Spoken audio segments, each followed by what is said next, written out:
Hello साथियों, आज की क्लास में हम लोग 10 फरवरी 2019 में जो आरपीएफ कांस्टेबल का पेपर हुआ था उसका शिफ्ट 1 देखने जा रहे हैं।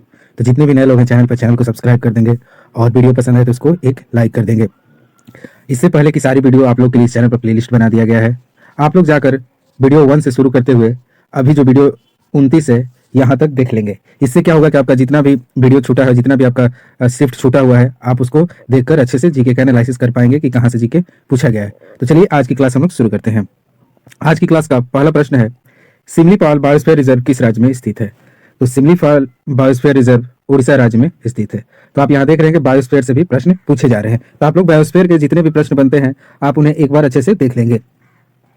अगला प्रश्न है, भारत भारोत्तोलकों के वर्गीकरण के लिए निम्न में से किस परिमाप का उपयोग किया जाता है? तो इसका आंसर हो जाएगा शरीर का भार का उपयोग किया जाता है। अगला प्रश्न है, कश्मीर के श्रीनगर से उत्तर दक्षिण गलियारा निम्न में से किस तटवर्ती क्षेत्र को जोड़ता है?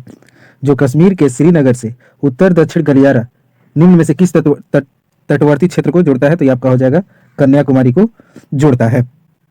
अगर आपको वीडियो पसंद आ रहा है तो आप चैनल को जरूर से जरूर सब्सक्राइब कर लेंगे और एक लाइक दे देंगे। अगला प्रश्न है, भारतीय संविधान में कितने मूल कर्तव्यों का उल्लेख है? तो भारतीय संविधान में टोटल 11 मूल कर्तव्य हैं और आपका जो मूल कर्तव्यों का अनुच्छेद 51 के ए में वर्णित है और जो मूल कर्तव्य ये रूस से लिया गया है। तो इतना आप याद कर लेंगे। आप कमेंट बताएंगे कि जो 11 मूल कर्तव्य है संविधान के किस संशोधन के तहत भारतीय संविधान में जोड़ा गया था। अगला प्रश्न है, निम्न में से किसे प्रति सेकंड दोलन की संख्या कहा जाता है? तो इसका आंसर हो जाएगा आवर्ती को प्रति सेकंड दोलन की संख्या कहा जाता है। आवर्ती मीन्स फ्रीक्वेंसी। अगला प्रश्न है, प्रशुल्क एवं व्यापार पर सामान्य समझौता किस वर्ष अस्तित्व में आया? तो आपसे पूछा है कि गेट की स्थापना कब हुई थी? तो आपका 1948 में गेट की स्थापना हुई थी, प्रशुल्क एवं व्यापार पर सामान्य समझौता। अगला प्रश्न है, धातु के सोडियम हाइड्रोक्साइड से अभिक्रिया करने पर कौन सी गैस उत्सर्जित होती है? तो सोडियम हाइड्रोक्साइड से अभिक्रिया करने पर हाइड्रोजन गैस उत्पन्न होती है। यह आपका केमिस्ट्री से प्रश्न था। अगला प्रश्न है, भारत की संविधान सभा के गठन पर का विचार पहली बार किसके द्वारा प्रस्तुत किया गया था? तो ये हो जाएगा मानवेंद्र नाथ रॉय द्वारा। इनको कहते हैं हम लोग शॉर्ट में एम एन रॉय। इनके द्वारा भारतीय संविधान सभा के गठन का पहली बार विचार किया गया था, एक भारत के लिए संविधान सभा का गठन किया जाए। तो इनका विचार था एम एन रॉय का। अगला प्रश्न है, 2018 में भारत की प्रसिद्ध खिलाड़ी पीटी उषा किस खेल की राष्ट्रीय पर्यवेक्षण बनाई गई? तो ये हो जाएगा एथलेटिक्स का। तो ये करंट का प्रश्न है, आप इसको याद नहीं करेंगे। अगला प्रश्न है, 1879 में ब्रिटिश सरकार ने किस देश के शासक के साथ गंडमक की संधि पर हस्ताक्षर की? ये देखिए, ये प्रश्न तो पहली बार सुना हुआ लग रहा है। गंडमक की संधि पर हस्ताक्षर किए, तो ये अफगानिस्तान के साथ इस पर हस्ताक्षर किया गया था 1879 में ब्रिटिश सरकार और अफगानिस्तान के बीच गंडमक की संधि हुई थी। अगला प्रश्न है, विलियम जोन्स द्वारा निकाला गया पत्र था? तो विलियम जोन्स ने एशियाटिक रिसर्च को निकाला था। अगला प्रश्न है, मुंबई में गेटवे ऑफ इंडिया किस वास्तुकला में बनाया गया है? मुंबई में जो गेटवे ऑफ इंडिया है ये किस वास्तुकला की शैली है? तो आपका ये भारत अरबी शैली है, भारत और अरबी का मिक्स है, भारत अरबी शैली है। ऐसे ही पूछा था कि कोलकाता में विक्टोरिया महल के इसके वास्तुकार कौन थे? अगर आप वीडियो को शुरू से देख रहे होंगे, वीडियो 1 से लेकर अभी तक देखे होंगे, तो आपको पता चल गया होगा कि विक्टोरिया मेमोरियल के वास्तुकार कौन है। अगर नहीं मालूम है तो आप जाकर प्लेलिस्ट से सारा वीडियो निकालकर एक बार अच्छे से देख लेंगे और कमेंट में बताएंगे। अगला प्रश्न है, बंगाल और पंजाब के विभाजन के लिए गठित परिसीमन आयोग का अध्यक्ष कौन था? तो परिसीमन आयोग का अध्यक्ष थे सिरिल रेडक्लिफ। बंगाल और पंजाब के विभाजन के लिए गठित परिसीमन आयोग, पूछेगा कि परिसीमन आयोग का गठन क्यों किया गया था? तो बंगाल और पंजाब के विभाजन के लिए। और इसके अध्यक्ष कौन थे? तो सिरिल रेडक्लिफ इसके अध्यक्ष थे।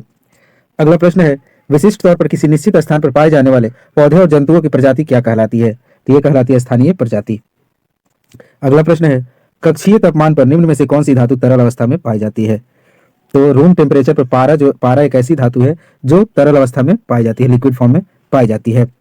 अगला प्रश्न है, भारतीय संविधान के 11वें भाग में किसका वर्णन है? तो 11वें भाग में केंद्र और राज्य का बीच का संबंध है। किस 11वें भाग में? आप कमेंट में बताएंगे कि 11वां भाग का जो अनुच्छेद है कहां से कहां तक है। अगला प्रश्न है, देवेंद्र झांझरिया ने रियो पैरालंपिक 2016 में किस खेल में स्वर्ण पदक जीता? तो ये प्रश्न तो करंट का है, आप लोग इसको याद नहीं करेंगे, तो इसका आंसर हो जाएगा भाला फेंक, इसको आप इग्नोर करेंगे। अगला प्रश्न है, 2011 की जनगणना के अनुसार भारत में पुरुष साक्षरता दर कितनी है? तो पुरुष साक्षरता दर 82.14 है। अगला प्रश्न है, हिंदू मंदिरों में एक छोटा कमरा जिसमें उसके मुख्य देवता स्थापित होते हैं कहलाता है, इसे हम गर्भगृह कहते हैं। यहाँ पर क्या होता है, एक छोटा सा स्थान होता है जहाँ पर मुख्य देवता का स्थापित किया गया होता है। अगला प्रश्न है, लक्षद्वीप एकमात्र हवाई अड्डा कहाँ स्थित है? तो लक्षद्वीप में एक ही हवाई अड्डा है। तो लक्षद्वीप में कहाँ स्थित है? तो आपका अगत्ती में यह हवाई अड्डा स्थित है। आप लोग कमेंट में बताएंगे कि उस हवाई अड्डे का नाम क्या है। अगला प्रश्न है, भारत के किस एकमात्र राज्य का अपना अलग संविधान है? तो जम्मू और कश्मीर जो है इसका एक अपना अलग संविधान है। अगला प्रश्न है, और यहाँ से आप ध्यान देंगे, यहाँ से एक प्रश्न बना था कि जम्मू और कश्मीर में संविधान कब लागू हुआ था। इसी आरपीएफ के एग्जाम में पूछा गया था। आप वीडियो को एक बार अच्छे से देख लेंगे कि किस तारीख को जम्मू कश्मीर में संविधान लागू हुआ था। भारत में तो 26 जनवरी 1950 में पूरे भारत में लागू हो गया था, लेकिन आपको बताना है कि जम्मू कश्मीर में संविधान कब लागू हुआ था। अगला प्रश्न है, हुवर बांध किस नदी पर निर्मित है? हुवर बांध, तो ये आपका कोलोराडो नदी पर हुवर बांध स्थित है। अगला प्रश्न है, 1924 में भारतीय राष्ट्रीय कांग्रेस का वह अधिवेशन कहाँ आयोजित किया गया जिसकी अध्यक्षता गांधी जी ने की? तो ये आपका हो जाएगा बेलगाम। बेलगाम जो कर्नाटक में है, यहाँ पर गांधी जी ने एकमात्र इंडियन नेशनल कांग्रेस की अध्यक्षता की है, और ये जब हुआ था ये 1924 में हुआ था। तो ये जो गांधी जी वाला अध्यक्षता वाला प्रश्न है ये बार बार पूछा गया। आप देखेंगे अगर सारा वीडियो को इसमें जितने भी शिफ्ट हुए उसमें देखेंगे 2-3 बार ये प्रश्न रिपीट हो चुका है। तो आप देख रहे हैं कि वही प्रश्न रिपीट हो रहे हैं जो बार बार पूछे जा रहे हैं। तो आप लोग किसी भी प्रश्न को आप हल्के में नहीं लेंगे कि ये तो प्रश्न मेरा पढ़ा हुआ और ये आसान है। तो ये प्रश्न आसान है लेकिन वही एग्जाम में आएगा, और एग्जाम में आप जाकर कंफ्यूज होकर गलत करेंगे। तो इसलिए आप सारे प्रश्नों को अच्छे से याद करेंगे। अगला प्रश्न है, निम्न में से किस महासागर में धारा की दिशा का पूर्ण विप्रयास देखा जा सकता है? तो ये आपका हिंद महासागर में धारा की दिशा का पूर्ण विप्रयास देखा जा सकता है। अगला प्रश्न है, शहरी इलाकों में रहने वाले व्यक्ति के लिए आवश्यक न्यूनतम कैलोरी कितनी है? तो 2100 कैलोरी जरूरत पड़ती है जो शहर में रहते हैं। आप बताएंगे कि ग्रामीण लोगों के लिए कैलोरी कितनी जरूरत पड़ती है? शहरी के लिए 2100, तो ग्रामीण में कितनी होती है? आप कमेंट में जल्दी से लिखेंगे। अगला प्रश्न है, बीमारियां फैलाने वाले सूक्ष्म जीव कहलाते हैं, तो उन्हें पैथोजेन कहते हैं। पैथोजेन जो होते हैं बीमारियां फैलाते हैं। अगला प्रश्न है, भूमध्य रेखीय क्षेत्रों में किस प्रकार की वर्षा आम है? तो ये संवहनीय वर्षा जो है भूमध्य रेखीय क्षेत्रों में ये वर्षा आम है। अगला प्रश्न है, निम्न में से कौन सी नदी अरब सागर में जाती है? तो ताप्ती नदी जो है अरब सागर में गिरती है। बाकी तुंगभद्रा, महानदी, कृष्णा जो है बंगाल की खाड़ी में गिरती है, लेकिन ताप्ती जो है अरब सागर में गिरती है। अगला प्रश्न है, रणजी ट्रॉफी जिसका नाम राजकुमार रणजीत सिंह के नाम पर पड़ा निम्न में से किस खेल से संबंधित है? तो ये तो सबको मालूम होगा, रणजी क्रिकेट जो होता है रणजी ट्रॉफी क्रिकेट से संबंधित है। लेकिन यहाँ से आप लोग एक प्रश्न देखेंगे, पूछ देगा कि रणजी ट्रॉफी का नाम किस पर पड़ा, तो आप राजकुमार रणजीत सिंह का नाम याद रखेंगे। अगला प्रश्न है, निम्न में से किस खेल या स्पर्धा में खेलने के लिए एक बॉल की आवश्यकता होती है? तो टेबल टेनिस को खेलने के लिए एक बॉल की आवश्यकता होती है। कराटे में कोई बॉल की आवश्यकता नहीं होती, शतरंज में भी नहीं और कुश्ती में भी नहीं। अगला प्रश्न है, केंद्र शासित प्रदेश दिल्ली के मुख्यमंत्री की नियुक्ति किसके द्वारा की जाती है? तो इसका आंसर हो जाएगा भारत के राष्ट्रपति जो होते हैं दिल्ली के मुख्यमंत्री की नियुक्ति करते हैं। और अभी वर्तमान 2025 चल रहा है, अभी दिल्ली के वर्तमान मुख्यमंत्री बनी है रेखा रेखा गुप्ता जो है दिल्ली के वर्तमान मुख्यमंत्री बनी है। अगला प्रश्न है, ईंधन के कैलोरी मान को किस प्रकार व्यक्त किया जाता है? तो कैलोरी मान को हम किलो जूल प्रति किलोग्राम से व्यक्त करते हैं। अगला प्रश्न है, भारतीय संविधान की 6ठी अनुसूची में निम्न में से किस राज्य से संबंध में प्रावधान नहीं है? तो सिक्किम जो है भारत की 6ठी अनुसूची से संबंधित नहीं है। इसमें आता है असम, मिजोरम और बाकी आप लोग कमेंट में बताएंगे। अगला प्रश्न है, स्वर्ण जयंती ग्राम स्वरोजगार योजना का पुनर्गठन किस रूप में किया गया था? तो ये आपका हो जाएगा राष्ट्रीय ग्रामीण आजीविका मिशन के रूप में किया गया था। आप लोग सोच रहे होंगे मैं आंसर जो एक्स्ट्रा फैक्ट नहीं बता रहा हूँ। अगर आपको मैं एक्स्ट्रा फैक्ट बताने लगूंगा, एक्स्ट्रा प्रश्न को इसमें ऐड करके बताने लगूंगा, तो आपका जो ये 50 प्रश्न का सवाल है ना, 50 प्रश्न का सेट, आपका ये 1 घंटा खींच जाएगा। तो इससे आपको कोई बेनिफिट नहीं होगा। आप यहाँ आए बस देखने के लिए ना कि कौन कौन सा किस पोर्शन से कहाँ से उठाकर प्रश्न पूछा गया।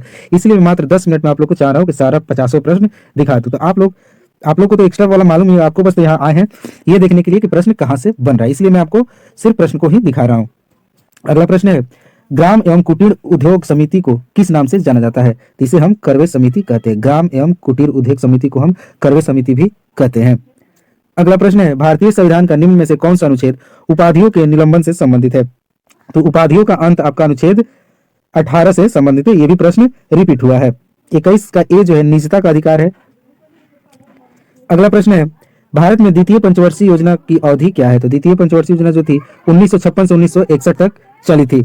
अगला प्रश्न है, द्विपक्षीय समिति वाले खंडित जीवों के समूह को क्या कहा जाता है? इसे हम ऑर्थोपोडा कहते हैं। द्विपक्षीय सममिति वाले खंडित जीवों के समूह को ऑर्थोपोडा कहा जाता है। अगला प्रश्न है, प्लासी का युद्ध कब हुआ था? तो ये प्रश्न काफी फेमस प्रश्न है। तो 1757 में प्लासी का युद्ध हुआ था और अंग्रेजों की तरफ से इस युद्ध का नेतृत्व रॉबर्ट क्लाइव द्वारा किया गया था। अगला प्रश्न है, भारतीय संविधान में राज्य के नीति निर्देशक सिद्धांतों की प्रवृत्ति है? तो ये गैर न्यायिक है। ये आपका 36 से 51 के मध्य आपका ये आता है डीपीएसबी, राज्य के नीति निर्देशक सिद्धांत। अगला प्रश्न है, 1906 में हुए भारतीय राष्ट्रीय कांग्रेस के अधिवेशन के अध्यक्ष कौन थे? तो 1906 में दादा भाई नौरोजी ने भारतीय राष्ट्रीय कांग्रेस की अध्यक्षता की थी। अगला प्रश्न है, निम्न में से क्या गोल क्रांति से संबंधित है? तो आलू जो है गोल क्रांति से संबंधित है। आप लोग क्रांति से रिलेटेड करीब 10 से 12 प्रश्न है, आप लोग उनको देख लेंगे। जैसे प्याज जो लाल क्रांति है, पीली क्रांति है, नीली क्रांति है, हरित क्रांति, जो व्हाइट रिवोल्यूशन हुआ था मतलब सफेद क्रांति। आप सारे इन क्रांतियों को एक बार अच्छे से देख लेंगे। अगला प्रश्न है, टू हैंड्स स्नैच निम्न में से किस खेल या स्पर्धा से संबंधित शब्द है? तो टू हैंड स्नैच जो है भारोत्तोलन से संबंधित है। तो आप देख रहे हैं कि सेट 1 से अगर देख रहे हो कि सेट अभी तक जो भी प्रश्न है सब में खेल और उससे संबंधित शब्द पूछे जा रहे हैं। अगला प्रश्न है, ओएसयू महासागरीय धारा किस महासागर में बहने वाली धारा है? तो ओएसयू महासागरीय धारा जो है प्रशांत महासागर में बहने वाली एक धारा है। अगला प्रश्न है, प्रसिद्ध चिकनकारी कढ़ाई मूलतः किस राज्य में होती है? तो चिकनकारी जो है उत्तर प्रदेश की प्रसिद्ध चित्रकला है। ये आपका लखनऊ में पाई जाती है। आप बताएंगे कि बाघ चित्रकला कहाँ की है, मधुबनी चित्रकला कहाँ की है, आप लोग कमेंट में बताएंगे। और एक फड़ चित्रकला। अगला प्रश्न है, निम्न में से किस शासक ने दिल्ली में जामा मस्जिद का निर्माण कराया? तो शाहजहां ने दिल्ली में जामा मस्जिद का निर्माण कराया। अगला प्रश्न है, केंद्र शासित प्रदेशों में उपराज्यपाल और प्रशासकों की नियुक्ति का उत्तराधिकार निम्न में से किस मंत्रालय के पास होता है? तो ये आपका गृह मंत्रालय के पास होता है। किसका? तो केंद्र शासित प्रदेश में उपराज्यपाल और प्रशासकों की नियुक्ति कौन कराता है? तो गृह मंत्रालय के अधीन ये होता है।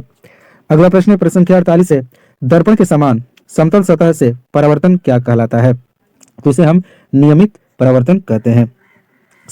समतल दर्पण से जो परावर्तन होता है उसे हम नियमित परावर्तन कहते हैं।